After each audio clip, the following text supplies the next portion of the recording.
কারাগারেই হলো সঙ্গীত শিল্পী নোবেলের বিয়ে। পাত্রী ধর্ষণ মামলা করা সেই নারী, বিতর্ক মামলা, এরপর কারাবাস।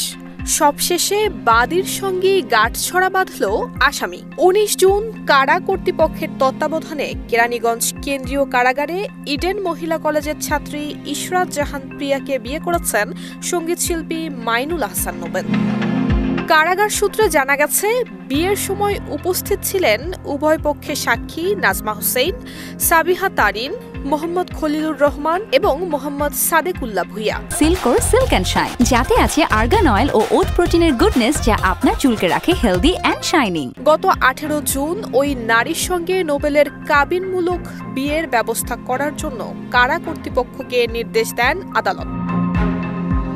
এর আগে গত ১৯ মে দিবাগত রাত ২টার দিকে ডেমরা স্টাফ কোয়ার্টারের বাসা থেকে নোবেলকে গ্রেফতার করে পুলিশ। ইডেন মহিলা কলেজের সাবেক এক শিক্ষার্থীকে বাসায় আটকে রেখে ধর্ষণের অভিযোগে রাজধানীর ডেমরার থানায় করা মামলায় তাকে গ্রেফতার করা হয়। কলকাতার জনপ্রিয় সঙ্গীত বিষয়ক রিয়েলিটি শো সারেগামা পা থেকে উত্থান হয় মাইনুল আহসান নোবেলের। প্রতিভাবান এই তরুণ খুব অল্প সময়ে ২ বাংলার সঙ্গীতপ্রেমীদের মন জয় করেন। তবে জনপ্রিয়তার এই শিখর থেকেই যেন শুরু হয় নোবেলের অধঃপতন। সময়ের সাথে সাথে বিতর্কই যেন তার একমাত্র পরিচয় হয়ে দাঁড়ায়। ২০১৯ সালে নোবেল প্রথম বিতর্কে জড়ালেন তাকে সারেগামা পাতে তৃতীয় ঘোষণা করার পর। এ নিয়ে সামাজিক যোগাযোগ মাধ্যমে নোবেল ভক্তদের ক্ষোভ প্রকাশ করতে দেখা যায়।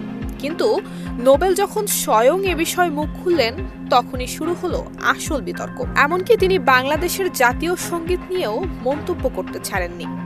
নোবেল ফের বিতর্কে জড়ান একেবারে মত্ত অবস্থায় স্টেজে উঠে। এরপরই ক্ষুব্ধ শ্রোতারা নোবেলের দিকে জুতা ছুঁড়ে মারেন। এভাবেই আস্তে আস্তে সঙ্গীত জগতে তলিয়ে যেতে থাকেন নোবেল।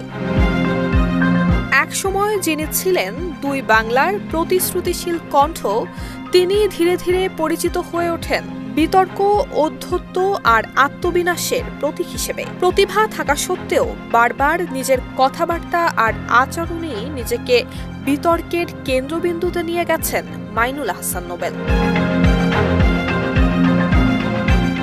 নুসরাত জাহান মেহেক, ঢাকা পোস্ট।